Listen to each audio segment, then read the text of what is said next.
바이에른 뮌헨과 강력하게 연결되고 있는 토트넘 허스퍼의 잉글랜드 대표 공격수 해리 케인, 이강인 선수가 입단한 파리 생제르맹이 하이제킹에 나섰다라는 보도가 프랑스에서도 믿을만한 언론사인 RMC 스포르에서 나왔는데요. 대체 어떻게 된 일인지, 이 보도 내용 가능성이 있는지 그버지 김현민 기자와 함께 관련한 모든 정보들 체크해 보도록 하겠습니다. 우선 해리 케인 선수를 이제 엔리케 감독이 원한다라는 보도들이 나왔고, 또 이강인 선수가 또 엔리케 감독과 첫 훈련도 진행을 했고, 많은 이제 이슈들 프리시즌이 본격적으로 시작되면서 진행이 되고 있어요. 예, 가장 먼저 이제 케인 선수의 파리 생제르맹 이적설이 나온 거는 PSG 그 커뮤니티라는 곳에서 나왔었죠. 네, 처음에 독점으로 나왔는데 사실 이때만 하더라도 7월 10일 가십 정도로 넘겼는데, 그렇죠. 프랑스 현지 시간으로는 7월 12일에 나왔는데 이게 결국에는 한국 시간으로는 늦은 밤에 소개가 됐고 7월 13일인 오늘 많이 좀 알려졌어요. 파리가 잉글랜드 대표 스트라이커 해리 케인을 영입하기 위한 가능한 모든 것을 할 것이다라는 보도 나왔는데, 다시 말씀드리지만 레키프, 프랑스 풋볼, RMC 스포르 이런 매체들이 프랑스 내에서는 그래도 공신력을 인정받는 매체들이거든요. 예, 물론 이제 거기서도 기자가 어떤 기자냐에 따라서 공신력의 차이는 조금 있긴 하죠. 파브리스 호킨스 기자가 공격수 영입에 적극적인 파리 생제르맹, 케인을 원하고 그리고 이제 블라우비치를 플랜 B로 원한다라고 나왔는데, 저는 그러니까 블라우비치 플랜 B로 원한다에서부터 약간 조금 갸우뚱하긴 했어요. 예, 전반적으로 최근에 나오던 그 프랑스 매체들의 보도 흐름과는 좀 달랐는데요. 네. 일단 이 보도 주요 내용들을 소개해드리면, 파리 생제르맹은 주요 9번 선수 영입을 중단할 생각이 없다. 즉 지금 음바페 사가와 별개로 애초에 좀 특급 9번, 그러니까 정통파 스트라이커를 찾아왔고 그걸 올여름에 진행한다는 얘기고, 네. 그 1옵션으로 지금 케인 선수를 원한다는 건데, 여기도 이런 얘기가 있어요. 쉽지 않더라도, 즉 지금 유리하진 않은 상황이지만 네. 모든 노력을 이제 할 것이고 알아보고 있는데, 여기서 중요한 점이 그거예요. 파리의 스태프들이 어떤 스태프인지는 후에 나오긴 하는데, 지난주에 영국 런던에 가서 토트넘의 레비 회장과도 만났고, 또 케인의 측근, 그러니까 케인의 에이전트, 아마도 형일 가능성이 있어요. 네. 그 얘기도 나오는데, 이제 회담을 가졌다. 즉 만나서 이야기를 했다라는 거예요. 예, 그러면서 이제 중요한 얘기들이 나오죠. 이 과정의 첫 번째 단계는 케인을 설득하는 것이다. 그리고 그것은 쉽지 않을 것이다. 이 얘기들은 이제 독일 쪽에서도 쭉 뒤에 나오게 되죠. 예, 게다가 이 초기 논의는 사실 몇 주 전에도 이루어졌다.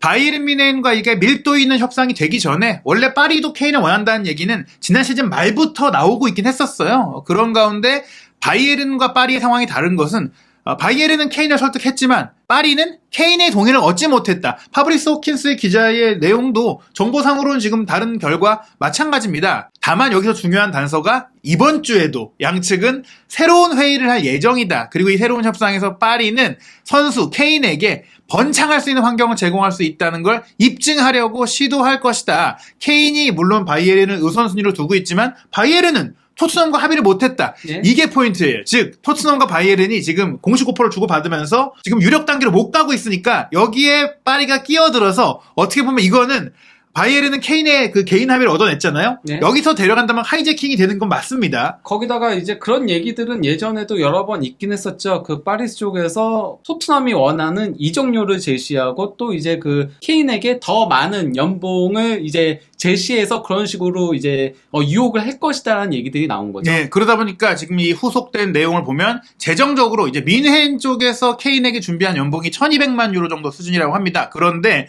파리는 쉽게 이 정도 금액 이상은 우리가 충분히 줄 수 있다. 다만 또 호킨스 기자도 지금 말씀드린 대로 과장하진 않아요. 근데 이 연봉이 케인의 결정에 그렇게 결정적인 영향을 주진 않겠지만 그래도 조금은 균형에 영향을 줄 수 있다. 연봉 차이가 예를 들어서 한 2천만 유로를 제시한다. 이러면 조금 이제 생각해 볼 수 있지 않겠느냐.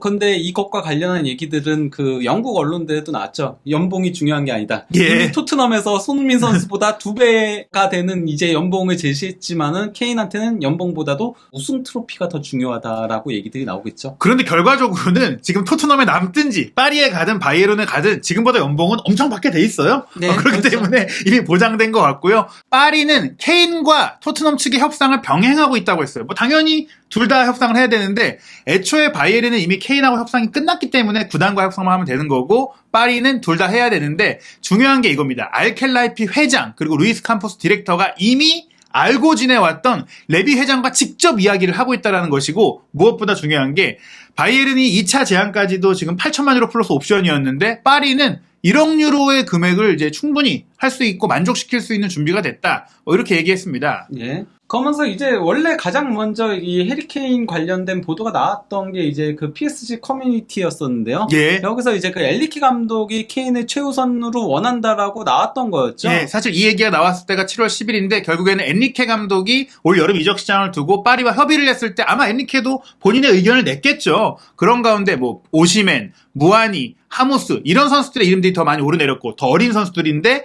엔리케는 이제 케인을 픽했다. 그래서 파리에서도 새 감독이 원하니까 접촉은 해봐야 되는 거 아니냐. 그래서 접촉해서 가능성을 유추할 수가 있고 그러면서 여기도 사실은 이제 RMC 스포츠의 내용과 정확히 거의 같은 내용이에요. 케인의 대리인과 협상도 했고 토트넘 구단과도 협상했다. 근데 하나 다른 팩트는 RMC 스포츠는 다 런던 가서 했다고 했는데 파리 커뮤니티에서는 찰리 케인이 파리에 와서 파리 구단과 만났다. 이런 얘기가 나오고 있습니다. 그리고 여기 상세한 조건도 나와 있어요. 케인에게 5년 계약에 1년 추가 옵션과 이제 현재 토트넘에서의 연봉보다 훨씬 높은 연봉을 제시할 준비가 되어 있다라고 얘기를 한 건데요. 예, 바이에른 뮌헨이 1200만 유로라고 했으니까 여기 파리의 정보에 따르면 1600만 유로 더 네. 높은 금액을 제시했고요. 근데 이제 차이가 이제 케인은 더 짧은 계약, 3년 계약을 원하고 있다라고 했는데 이거 관련해서는 이제 독일 쪽에서도 그렇게 보고 있긴 하거든요. 왜냐면은 케인 자체가 프리미어리그 역대 최다골을 포기하진 않고 있다 보니까 다만 이제 케인은 본인이 40살까지도 충분한 실력을 보여줄 거라고 생각을 하기 때문에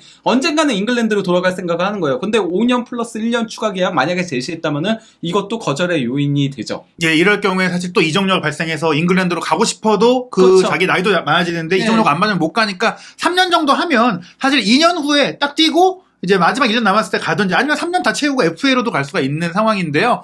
여기서도 재밌는 얘기가 나와요. 사실 저희가 예전에 카데나세르의 그 케인 레알 역제안 요거 얘기 들었었는데 애초에 분명히 안첼로티 감독이 케인을 원했지만 지금 상황이 완전히 바뀐 이유는 음바페가 지금 레알로 가는 것들이 좀 진행되다 보니까 당연히 케인은 아예 지금 관심이 없다. 예. 그러니까 케인이 바이에른 뮌헨으로 가고 싶어 했는데 이제 이 파리 커뮤니티의 주장으로는 바이에른이 토트넘이 원하는 금액을 못 맞춰줄 거다. 그러니 바이에른이 멀어지고 파리에 기회가 생길 것이다. 약간 이렇게 좀 기대를 하고 예. 있는 거예요. 근데 저는 솔직히 말하면은 이거는 레비하고 파리 생제르맹 그 알클레이프 회장하고 둘이 친한 관계다 보니까 그렇죠. 약간 케인의 이적료를 높이기 위한 이런 거라고 보여요. 현재 공신력 높은 매체들 예를 들어서 뭐 레키프라던가 이런 데에서는 케인 얘기가 전혀 없어요. 케인 얘기가 그러니까 RMC 스포츠에서도 파브리스 호킨스 기자는 그렇게까지 공신력이 높은 편은 아니거든요. 약간 조금 케인의 몸값을 높이기 위해서 바이언을 압박하기 위해서 조금 이런 식의 어떤 의미에서는 작업들을 하고 있는 게 아닌가. 예. 말씀드린 그런 공신력 높은 기자들은 그것들도 알기 때문에 물론 본인이 필요할 때는 그거를 예. 활용할 수 있겠지만 이거 내가 좀 건드리기 좀 그래 하고 이제 안 건드렸던 부분들을 호킨스 기자가 이제 듣고 썼다. 예를 들어서 이건 호킨스 기자가 혼자 가짜 뉴스를 생산한 게 아니라 그렇죠. 양측 구단 관계자들이 의도를 갖고 흘린 정보일 거라는 뭐, 겁니다. 그걸 실제로 만났을 수는 있거든요. 예. 뭐, 안 그래도 그 알켈라이프 회장하고 레비 회장하고 투자 관련해가지고도 비밀 회동을 가진 적이 예. 있었잖아요. 사실 요즘 보면 한두 달에 한 번씩 만나는 것 같아요. 예. 그러면서 아마 레비 회장이 이건 저희 상상인데 얘기할 수 있어요. 바이에른 뮌헨이 지금 이적료로 이렇게 좀 간을 예. 보고 있어. 1, 2차 보면서 너네가 원한다고 좀 얘기해가지고 좀 올려줘. 예. 이렇게 갈 수도 있는 거예요. 약간 그러니까 현 시점에서 어쨌건 파리 생제르맹이 가장 영입에 적극적인 선수는 무아니로 보입니다. 네. 많은 이제 매체들의 보도들을 보면은 무아니가 1픽인데 저는 여기서 조금 변수가 발생할 수 있다는 게 음바페의 거치에 따라서 예. 만약에 음바페가 떠나게 되면은 그러면 거액의 이적료가 들어오잖아요. 그렇죠. 저는 그러면은 오시멘한테 찔릴 거라고 봐요. 그러니까 지금 파리 생제르맹 자체가 그래도 젊고 굶주린 선수들로 리빌딩을 하려고 하는 그런 아예 천명을 했잖아요. 예. 더 이상은 이제 블링블링한 팀 스타 군단을 꾸리지 않겠다라고 얘기를 하는데 그런 의미에서도 케인보다는 오시멘이나 무아니가 조금 더 그 프로필에 맞다라는 거죠. 근데 그걸 차치하고 나서 저희가 또 관심 있는 것은 이강인 선수가 파리에서 뛰기 때문에 이 누가 올지 예를 들어서 마요르카에서 무리키랑도 그렇게 잘 맞았는데 이강인 선수가 어떤 9번가 뛸지 궁금해하는데 그런 나이의 요인을 다 빼고 본다면 케인, 오시멘, 무아니 중에 어떤 선수가 가장 낫다고 보세요? 개인적으로는 오시멘이 가장 어울린다라고 생각합니다. 예, 왜냐면은 그 오시맨이 그래도 조금 높이도 상당히 있는 편이고, 그리고 또 이제 굉장히 저돌적으로 뛰어드는 유형이잖아요. 그러니까 무한이 같은 경우는 약간 조금 높이에서는 약점이 있고, 케인도 물론 높이에는 강점이 있죠. 근데 케인은 본인이 이제 플레이메이킹 하려는 그런 것도 있잖아요. 그렇기 때문에 도리어 이강인과는 조금 겹칠 수도 있다라는 생각이 들긴 합니다. 그런 것들을 종합적으로 고려했을 때, 그리고 파리의 스탠스를 봐도 만약 음바페가 나간다면 오시맨을 쓰는데 1억 유로 이상을 쓰면 네. 썼지 케인은 아닐 것이다. 결국 이 작업은 토트넘과 파리의 니즈가 맞아서 그리고 작업했다. 파리 입장에서도 예를 들어서 케인하고 이렇게 접촉을 하고 있다는 얘기가 나오면은 프랑크푸르트 압박할 수 있는 거거든요. 무한이를 영입을 현재 어쨌건 협상 중에 있다는 얘기들이 계속 나오고 있는데, 네. 아니면 또 이제 나폴리도 압박할 수 있는 거죠. 그렇죠. 물론 뭐 데라우렌티스 구단주는 끝까지 뭐 오시면 안 팔겠다 네. 이런 입장을 내세우고 있긴 하지만은 음바페를 팔게 되면은 얘기가 달라지는 그쵸. 거거든요. 파리 입장에서도 이 종료를 그러면 정말 거의 막 1억 5천만 유로까지도 지를 수 있게 되는 네. 거니까. 그렇게 될 경우에 사실 나폴리 입장에서 내년 여름이 되면 그만큼 돈을 못 받을 수가 있게 되거든요. 네. 그래서 지금 음바페가 팔리는 여부에 따라서 파리가 어떤 공격수를 데려올지가 결국 좌우되는데 케인은 아닐 것이다. 현재로서는 물론 그러니까 뭐 케인을 만약에 뭐 토트넘이 어느 정도 좀 싸게 팔겠다 이러면은 또 달라지죠 얘기가. 예, 그러면은 이제 조금 더 합리적인 선택으로 가고, 또 이제 당장의 실력만 놓고 보면 케인이 가장 좋은 선수인 것도 맞잖아요. 그렇죠. 예, 근데 저는 그 이번 여름 이적 시장에서의 파리 생제르맹의 그런 영입 행보들을 보면은 케인보다는 무안이나 아니면 가장 이상적인 거는 오시맨, 이런 선수가 사실 더 맞는 조건에 해당한다라고 보인다는 거죠. 예. RMC 스포르트의 보도에 이어서 독일 쪽에 좀 유력한 기자들도 보도를 했는데, 여기서 확인할 수가 있는 게 이 호킨스 기자의 파리 케인 하이제킹 시도가 아예 가짜는 아니었다는 것을 볼 수가 있습니다. 왜냐? 이게 이런 일이 없었다는 게 아니라 거절했다라는 보도들이 나온 거거든요. 그리고 아마 거절할 거란 거 알고서 했을 가능성이 높아 보이긴 그렇죠. 해요, 현재로서는. 예. 예, 그러면서 이제 뭐 폴크 기자도 뭐 그 케인이 노라고 했다라고 하고, 또 이제 플래텐버그 기자도 오직 그 바이언만 가고 싶어 한다. 다른 해외 구단은 옵션에 넣고 있지 않다라고 했는데, 이것도 사실 팩트는 아니죠. 예. 레알 마드리드가 부르면 달라지는 그렇죠. 거죠. 예. 현 시점에서는 바이에른 뮌헨으로 가는 것이 매우 유력하게 이루어지고 있다. 그리고 이제 가장 중요한 거는 결국 챔피언스 리그 때문인 거거든요. 예. 그러니까 사실 케인이 해외 구단에서 해외 리그 우승은 그렇게 중요한 건 아니라고 봐요. 결국 해외 리그를 가는 거는 챔피언스 리그 우승을 위한 건데, 그런 의미에서도 현재 리빌딩 중에 있는 파리 생제르맹보다는 바이언이 더, 거기다가 이미 지난 시즌 양 팀이 16강에서 맞대결하는 걸 봤을 거 아니에요. 케인도. 그렇죠. 거기서 그리고 내용적인 부분에서는 결과보다도 파리 생제르맹이 정말 무기력했었거든요. 바이언 상대로는. 예. 게다가 뭐 투엘 감독이 개인적으로 또 얘기까지 나눴으니까 예. 지금 상황에서 애니케도 원할 수도 있고 좋은 감독이지만 마음이 많이 기울어 있다. 그래서 이제 최근에 역시 토트넘 밀티어로 다시 떠오른 로마노 기자도 바이에른 뮌헨과 투엘 감독이 자신을 하고 있는데, 그 이유는 이미 케인과의 그 마음이 다 통했기 때문에 예. 나머지 부분에 흔들릴 게 없다. 파리가 절대로 케인의 마음을 돌릴 수가 없다. 그렇게 얘기를 하고 있는데요. 예, 그리고 이제 레키프에서조차도 케인 관련해가지고 파리 생제르맹 관련한 기사는 없어요. 예. 예, 그냥 딱 바이언이 1억 유로까지도 지를 수 있다라고, 이렇게 그가 케인 영입을 너무나도 원하고 있다 바이언이, 이런 기사가 올라온 거고요. 그리고 이제 플래텐버그 기자 같은 경우는 뭐라고 했냐면은 케인을 영입하는 데 있어서 상당히 이제 오랜 시간이 걸릴 것이다. 뭐 이런 얘기는 키커즈에서도 나오고 했었죠. 레비가 워낙 강경한 협상가고, 지금도 어떻게 보면은 레비나 바이언이나 양쪽 다 지금 수를 쓰고 있다라고 보이거든요. 예. 그러니까 바이언은 어떻게든 이적료를 깎기 위해 2024년 여름에 영입할 수도 있다. 이런 얘기까지 플래텐버그 기자가 남겼는데, 누구나 알잖아요. 예. 2024년 여름 되면은 바이언이 케인 영입 못합니다. 네, 케인은 이제 맨유로 가든지 프리미어리그에서 그렇죠. 기록 싸움에서 우승할 수 있는 팀을 갈 거예요. 예. 테나 감독이 이미 강력히 원하고 있어서 바이에른 뮌헨이 케인을 영입하려면 지금이 마지막 기회다. 네, 저도 그렇게 보고 있거든요. 예, 그러다 보니까 이거는 그냥 서로 간의 협상 간의 몸값 올리기야 몸값 깎기의 이 충돌이라고 보면 됩니다. 네, 그래서 사실 이게 그런 이유기 때문에, 그렇다고 해서 이거를 말로만 흘릴 수가 없으니까 파리에서 제스처를 취한 거다. 네, 케인 그렇죠. 에이전트한테도 연락해보고 네. 저 거절당할 거 알아도 물어볼 수 있는 아니, 거잖아요. 그러다가 만약에 받는다 이러면 어이구 이렇게 야, 될 온대 수도 있는 거고. 이렇게 될 수 있으니까 예. 뭐 밑줄 본전이거든요. 예. 그런 가운데 많은 분들이 궁금해하셨죠. 케인 선수는 휴가 갔다 와서 그런지 부은 채로 현지 시간 수요일 예정대로 토트넘 훈련장에 왔고 이게 최신 사진이 맞아요. 네. 메디슨이랑 지금 훈련복을 입고 얘기하고 있거든요. 네. 그리고 이날 알려진 대로 아마 이건 공개하지 않는다고 했어요. 포스테코글루 감독과 개인 미팅을 해서 거취를 정한다고 했는데 아직 그와 관련된 보도는 나오지 않고 있어요.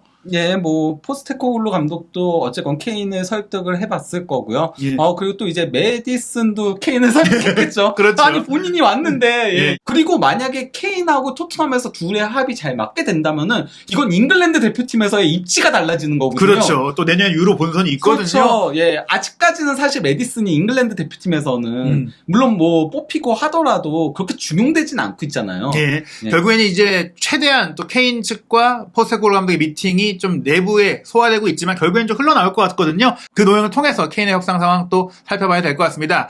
토트넘의 프리시즌 이제 선수들이 다 모였고 7월 18일에 호주 투어로 웨스트햄과의 첫 경기를 시작하게 되는데 일정이 바뀐 게 있어서 저희가 얘기 드리려고 해요. 결국에는 이제 한국 투어에 오지 않게 된 로마가 싱가포르도 안 가게 됐어요. 예, 아무래도 그렇죠. 그거 네. 가지고 굉장히 그러니까 그 로마 쪽에서도 그 경제적인 부분까지도 다 체크를 해본다라고 했잖아요. 왜냐면은 싱가포르만 떡 갔다가 다시 오면은 그러면은 괜히 시간 낭비, 돈 낭비가 될 수도 있기 때문에 아예 그냥 아시아 투어 자체를 그냥 취소를 해버린 거죠. 참 안타까운 일이 됐는데요. 네. 그래서 근데 이제 토트넘은 그 경기를 해야 돼서 라이언시티 세일러스라고 과거 이제 뭐 김신우 선수가 네. 뛰었던 이 팀과 그 같은 시간 7월 26일 수요일 저녁 8시 30분에 경기를 하게 됐어요. 거기다가 이제 그 셀틱하고 울버햄튼도 이제 더블린에서 예. 그냥 자기네들끼리 평가전을 가지기로 했죠. 예, 이 투어라는 거 이렇게 막 하면 안 됩니다. 정말 예. 신중하게 해야 되고 확실하게 추진을 해야 되는데 예, 이런 식은 솔직히 말하면은 그렇게 좋은 행보는 아니었다고 생각을 합니다. 결국 한국 투어를 앞으로 또 새롭게 제안하는 분들에게도 악영향을 미치게 된 것 같은데 네. 관련한 소식은 저희가 또 추가적으로 보강해서